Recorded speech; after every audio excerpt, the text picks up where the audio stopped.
네, 매일 아침 꼭 챙겨야 할 뉴스 딱 3개만 골라서 깊게 들여다봅니다. 뉴스 세계 시간인데요. 화요일에는 시사인의 김동인 기자와 함께합니다. 어서 오세요. 네, 안녕하세요. 시사인 김동인입니다. 네, 그리고 매일 함께하는 분이죠. 박지훈 변호사 모셨습니다. 어서 오세요. 네, 안녕하세요. 박준입니다. 네, 이 시간 유튜브로 함께할 수 있습니다. 유튜브에 들어가셔서 김종배의 시선집중 검색하시면 영상으로 함께할 수 있습니다. 좋아요와 구독 버튼 눌러주시고요. 의견도 달아주시기 부탁드리겠습니다. 자, 첫 소식 가볼까요? 네, 먼저 지금 이 시각까지 코로나 관련 상황부터 간단히 정리를 해드릴게요. 네, 어제 오후 6시 기준으로 현재 확진 환자는 833명입니다. 그러게요. 전날보다 231명이 지금 늘어난 상태고요. 사망자는 8명으로 집계가 됐습니다. 네. 청도 대남병원에서 어제 62세 남성 환자 그리고 67세 남성 환자가 사망했고요. 네. 정부에서는 일단 일반 대구 시민 2만 8천여 명 그리고 대구 신천지 교인 9천여 명을 포함해서 총 3만 7천여 명에 대해서 모든 유증상자에 대한 진단검사를 실시하겠다 이렇게 밝혔는데요. 네. 사실 한국 상태가 워낙에 좀 안 좋아지다 보니까 전 세계에서 이목이 좀 집중되고 있습니다. 그러게요. 이 한국에서 입국한 이들에 대한 이동 제한 조치도 지금 늘어나고 있는데요.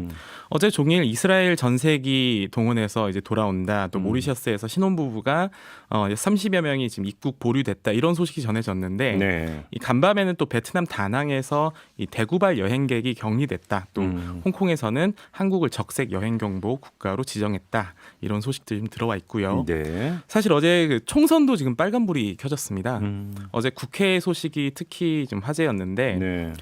2월 19일에 국회 토론회에 참석했던 한국 교총 관계자가 코로나19 확진 판정을 받은 사실이 알려졌어요. 예. 어제 오후 6시부터 내일 오전 9시까지 국회가 이 본회의장을 포함해서 전면 폐쇄됩니다. 네. 심재철 미래통합당 원내대표 등 일부 의원이 확진이 됐는데 확진자 접촉 후에 이 심재철 원내대표 접촉한 당내 인사들도 좀 검사를 받았다고 하네요. 그러니까 무슨 뭐 사학 관련 토론회였다면서요? 네, 그렇습니다. 네, 이 자리에서 이제 그 미래통합당의 그 몇몇 의원들이 참석을 했는데, 네. 그래서 이제 혹시나 하는 마음에 지금 이제 그 검사에 들어간 그렇죠. 거고 예, 오늘 그렇습니다. 오전에 아마 이제 검사 결과가 나온다고 하는 거죠. 근데 뭐 이거를 비난할 건 없을 것 같아요. 그때만 해도 좀 안정세가 아닌가 하고 그 시점을 제가 봤거든요. 그리고 이 그 확진 판정을 받은 이 교총 관계자가 이때는 또 이제 그 증상이 별로 나타나지 네. 않은 그래서 상황이었습니다. 뭐 이거 가지고 뭐 어떻게 했다고 뭐 얘기할 건 아니다. 네. 네. 다만 지금 국회가 마비가 돼 있어요. 제가 알기로는 우리 해방 이후에 처음일 것 같아요. 하루라도 국회가 마비된 적 있었나 싶기도 한데요. 네. 문 닫았습니다. 일을 안 한 적은 많은데 일은 맨날 안 하는데 이런 이유로 마비된 거는 저도 그러니까 네. 기억이 네. 없습니다. 네. 그렇죠? 네. 근데 아무튼 이제 그 어제부터 이제 나왔던 얘기가 그래서 국회 출입하는 기자들도 네. 국회 이제 그 출입 못하고 물론 전부는 아닌 걸로 알고 있지만 네. 재택근무에 들어갔다는 그런 얘기를 또 제가 또 직접 듣기도 저 했습니다. 역시 국회 방송을 하는데요. 예. 오늘이 아, 원래 녹화 날인데 예. 갑작스럽게 취소가 됐습니다. 아, 그것도 뭐 갈 방법이 없으면 못 들어갑니다. 아, 그것도 취소됐어요? 예. 국회 방송도? 예. 자, 아무튼 이게 뭐 그런 일이 좀 없었으면 좋겠는데요. 왜 그러냐면 또 국회 일정 중에는 시한이 정해진 의안 이런 것들이 있어요. 그렇죠. 네. 그래서 이 시한을 넘기면 안 되는 것들이 있는 건데 그 법과 절차에 따라서. 네. 근데 만에 하나라도 그러니까 한 명이라도 확진 판정이 나와가지고 국회가 그러니까 봉쇄되는 이런 상황이 계속된다면 좀 문제가 좀 심각해지는 그러니까 거죠. 지금 아직은 안 나왔거든요. 오늘 결과가 날 건데 혹시라도 의원 중에 뭐 한 분을 나면 왜냐하면 의원들은 많이 접촉합니다. 만약에 한 분이 난다면 아니 뭐 국회의원들이 하는 게 이제 보기만 하면 악수하는데 그렇죠. 그렇잖아요. 난다면 정말 뭐 할 수가 없는 상황이 좀 네. 초유의 사태가 생길 수도 있어요. 안 날 것 같긴 한데요. 총선 일정에 대해서도 지금 논란이 지금 가열되고 있는데요. 네. 물론 아직까지는 이 본격적으로 총선을 연기해야 되는 것 아니냐라는 얘기까지는 나오지 않는데 네. 이제 아무래도 조금씩 피어나고 있는 상황은 맞습니다. 그런데 다만 이 총선 연기 문제에 대해서는 지금 여당에서는 아무래도 조심스러운 태도를 보이고 있고 정세균 국무총리도 아무래도 부정적인 의사를 좀 내비친 적이 있는데요.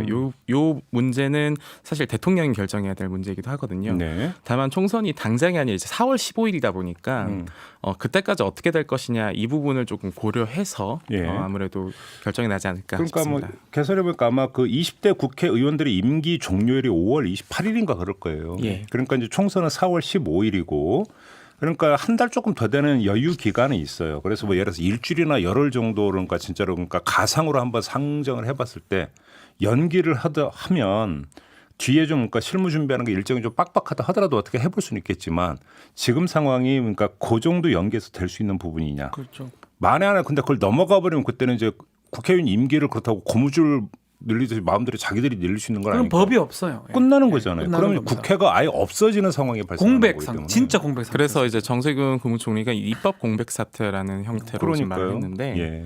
지금 사실 임시국회가 열리는 것도 사실 전년도에 처리하지 못한 법안들에 대해서 조금 더 처리를 해보자라는 형태로 열린 건데 네. 어쨌든 이 부분에서는 이번 주 추이를 조금 지켜봐야 될 것 그리고 같고요. 이제 그 뭐 이런 얘기는 뭐 어떨지 모르겠지만 보통 이제 그 총선이 끝나고 그래서 임기 종료되기 전에 이른바 창고 대방출 네. 먼지 쌓였던 어떤 입법안들 막 무더기로 처리하는 많이 게 합니다 그때. 예. 이런 것도 관행이라고 해야 됩니까? 아무튼 뭐 이런 것들도 많이 있었거든요. 네. 근데 하여간 총선 연기 상황은 현재로서는 고려를 하기가 힘든, 네. 그러니까 하기 싫은 게 아니라 하기 힘든 이런 상황이 아닌가 싶은데. 상정하기 힘듭니다. 근데 상정. 문제는 이제 지금 코로나19 사태가 워낙 이제 엄중하기 때문에 그렇습니다. 상황을 좀 더 지켜봐야 되는 그런 문제라고 봐야 될 것 같아요. 자, 두 번째 뉴스로 넘어가 보죠. 네. 그런데 이 와중에 이 광화문 집회를 계속하겠다. 뭐 야외 집회에서 감염 위험이 없다라는 식으로 주장을 해서 논란을 일으킨 인물이 있죠.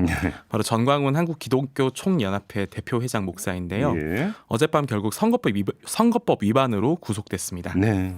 이 서울중앙지법이 선거권이 없어서 선거운동을 할 수 없는 사람이 총선을 앞두고 이 청중을 상대로 사전 선거 운동을 한 내용이다. 네. 이렇게 언급을 했어요. 네. 이제 본인은 영장실질심사에서 내가 한 발언은 유튜브나 언론에서도 나오는 정치 평론일 뿐이다라고 주장했지만 네. 이 부분은 받아들여지지 않았습니다. 네. 문재인 하야 범국민투쟁본부 이 범투본 집회가 지난주에도 논란이 됐잖아요. 서울시가 어제 전광훈 목사 등 10명에 대해서 감염병 예방 및 관리에 관한 법률 위반으로 이 서울 종로서에 고발을 했는데요. 네. 전 목사가 영장실질심사를 마친 후에 이 3월 1일에 열릴 이 집회만큼은 할 것이다라고 주장해서 지금 논란이 이어지고 있습니다. 그러니까요. 자, 그럼 정광훈 목사는 이제 구속됐는데 그렇죠. 그러면 다른 사람들이 계속 바톤을 이어받아서 집회를 계속 할 것이냐, 특히 3.1절 집회를 할 것이냐 이게 좀 네. 관심사 아니겠어요? 현행법상 이게 추가 집회를 물리적으로 막는 방법이 있겠느냐. 정치적인 지금 얘기가 이제 구속 사실 될까 좀 애매했어요. 네. 지난번에도 폭력 어떤 집회인데도 영장이 기각됐었거든요. 다만 이제 두 가지인 것 같아요. 공직선거법 위반이라는 거 그리고 본인이 선거권이 없는데 사전 선거운동을 했다라는 거. 그리고 도주의 우려는 확실해요. 아니 증거인멸을 왜냐하면 자꾸 안 나오려 그러거든요. 그 범죄가 성립하냐 안 하냐 네. 이게 상당하냐 안 하냐 중요한데 그거를 뭐 법원에서 본 것 같은데 문제는 네. 앞으로 이제 집회를 많이 하는데 선거 얘기 안 한다면 예. 막을 방법은 없어요.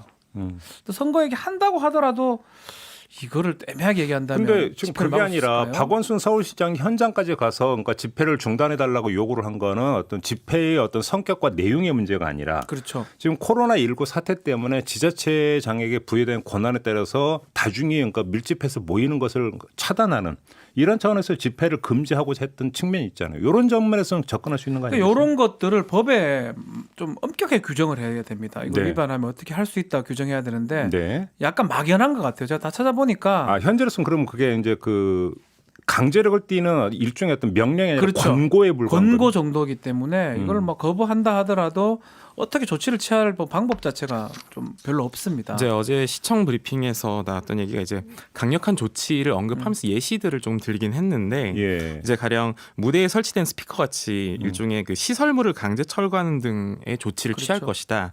지금 이 정도가 얘기가 나왔고요. 네.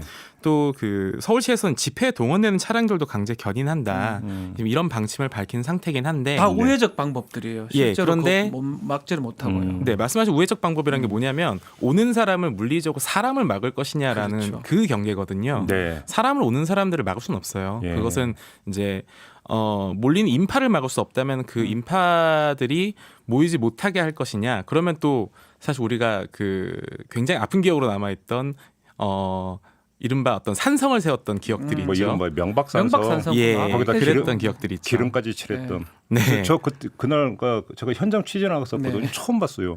기름까지 칠해주고 이게 뭐야? 그랬더니 나중에 이름이 그렇게 붙었던데. 네. 사실 그렇게까지 해야 될 것이냐 네. 이 부분은 아무래도 논란이 있을 수밖에 없죠. 네, 그러니까 그렇게까지 하긴 뭐한 부분이지만 이거는 사실은 논란을 벌일 사안이 아니라 이런 입장 저런 입장 떠나서 공감대를 형성해서 양식에 기초해서 그렇죠. 자율적으로 판단할 수 있는 사안 아닌가요? 사실은 집회 결사의 자유는 중요한 자유입니다. 그렇기 때문에 서울시나 뭐 행정력에서 네. 최대한 보장을 해주는 거거든요. 그래서 지금 우회적인 방법밖에 못 쓰는 건데 예. 그 이전에 예. 왜 이런 집회를 하는지 또 지금 상황의 집회가 맞는지 예. 이거는 시민들의 어떤 양식의 문제일 수 있거든요. 그러니까요. 그렇게 봐야 되는데 또 이걸 갖고 공권력을 투입해가지고 막는다. 그것도 사실 좀 애매하고 알아서 안 나와야 되는데 네.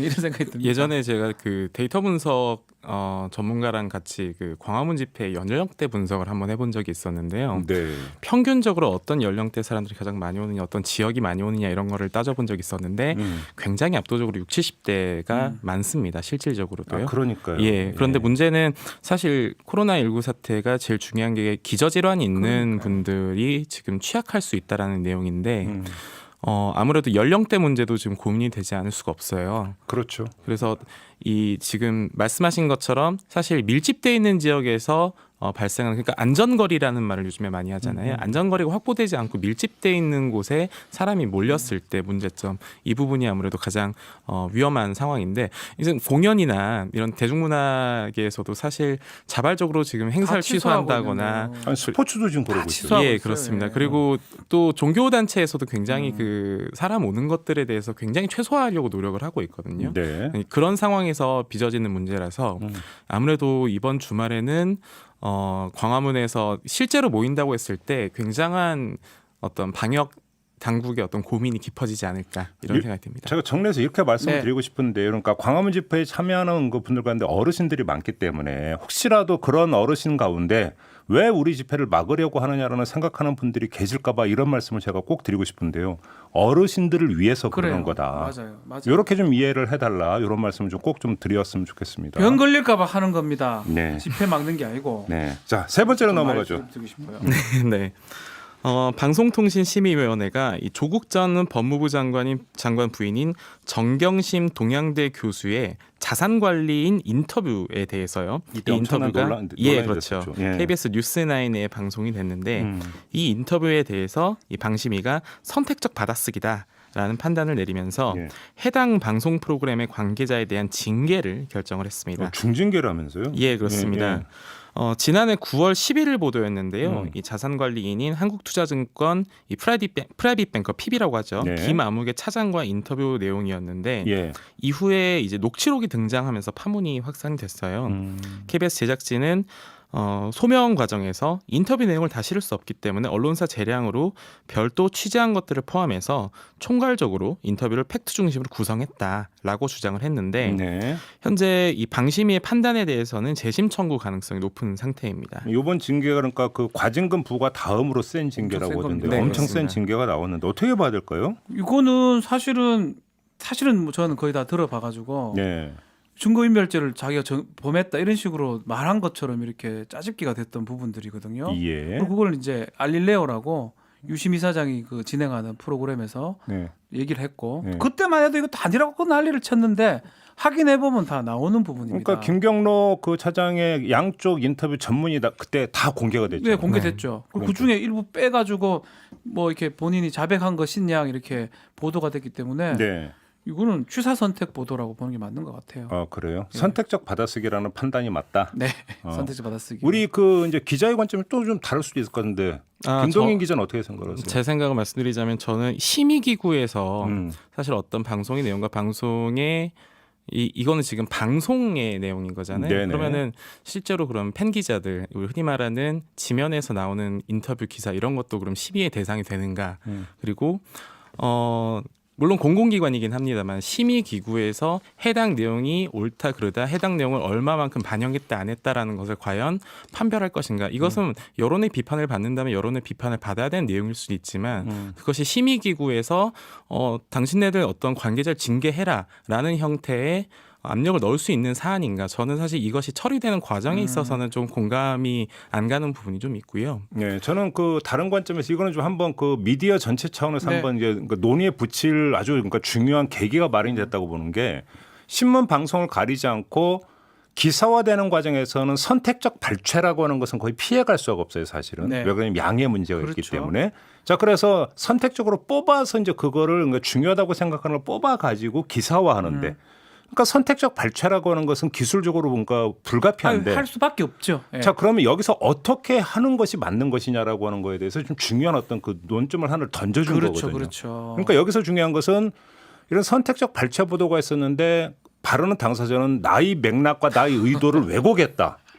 이런 얘기 나오는 경우가 많이 있잖아요. 그거 지금 그거를 잘못 하지 말라는 거예요. 지금 이 부분에 대해서는 이미 재판이 지금 진행되고 있는 상황이고 그리고 예. 어제 7명 중에 5명이 찬성을 했지만 이 소수 의견 같은 경우에는 재판 결과를 봐야 될 것 아니냐라는 부분도 있었거든요. 네. 그러니까 말씀하신 내용에 대해서 사실 그 민사적인 차원에서 접근할 수도 있는 부분이고 또 이 부분에 대해서 사회적 논의가 되면서 어디까지 그러면 우리가 발췌를 할 것이고 또 해당 내용에 대해서 기자는 또 어느 정도의 관점으로 다뤄야 되느냐 이런 부분들은 논의되는 건 저는 충분히 지금 성숙한 상황인데 네. 문제는 이것이 이제 일종의 심의기구, 일종의 어떤 검열 형태로 나아가는 것은 아니냐 이 부분에 대한 우려가 좀 있다라는 걸 말씀드립니다. 왜곡을 시키면 안 될 것 같아요. 이 왜곡을 한 거예요. 진위하고 다르게 지금 보도가 된 상황이거든요. 네. 그 부분을 지금 문제가 되니까 다른 매체에 나와서 본인의 어떤 진술의 의도를 인터뷰 의도를 다르게 얘기했던 거고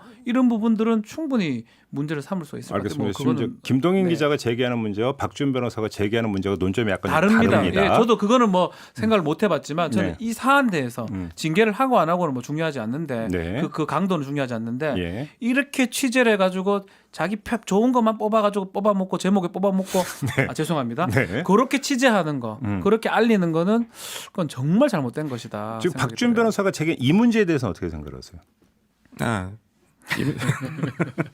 지금 말씀하신 거 분명히 잘못된 부분이 있을 수 있죠. 그런데 이제 이런 부분도 있습니다. 그 어떤 취재원이 기자를 선택하는 경우들이 있어요. 네. 그러면 그 기자는 내 말에 대해서 어떠한 관점을 가지고 또 어떻게 다룰 것이다. 한마디로 인터뷰를 당하는 사람이나 인터뷰를 하는 사람에게도 전문성은 요구되거든요.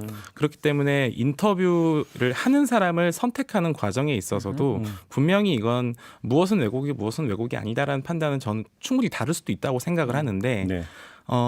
근데 왜 이제 심의 기구가 나서느냐? 예, 그렇죠. 요거는 제가 좀 정리해서 말씀을 드리면 심의 기준이라는 게 있잖아요. 예, 그렇습니다. 방통심의위원회 심의 기준이 있고 심의 기준에서 이제 중요한 어떤 기준이 되는 게 객관성과 공정성인데 지금 여기서 이제 그 방통심의위원회에서 문제 삼은 건 객관성. 그렇죠. 이 기준에 부합하지 않는다. 왜 그러냐면 그게 중요한 거죠. 그러니까 객관성이라고 하는 것이 김경록 차장이 이 이야기를 했던 의도와 진술의 맥락이 이것이다라는 객관적인 뭐가 있는데 여기서 어긋나 버리게 발췌해서 보도를 했다면 그건 객관성을 어긴 뭐 것이다. 인터뷰가 아니죠.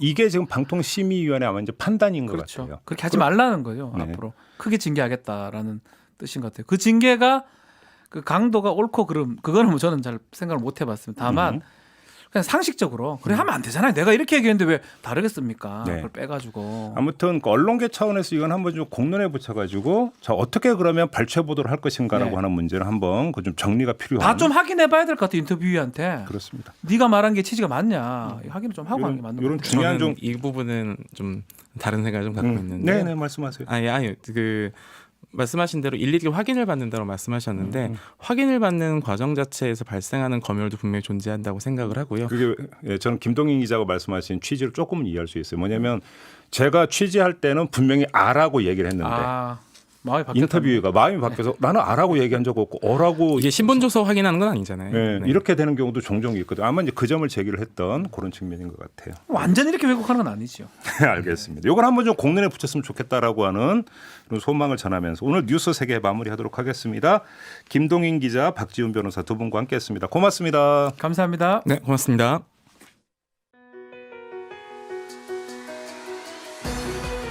이슈의 핵심을 꿰뚫는 예리한 시선, 믿고 듣는 진품 시사 김종배 시선 집중.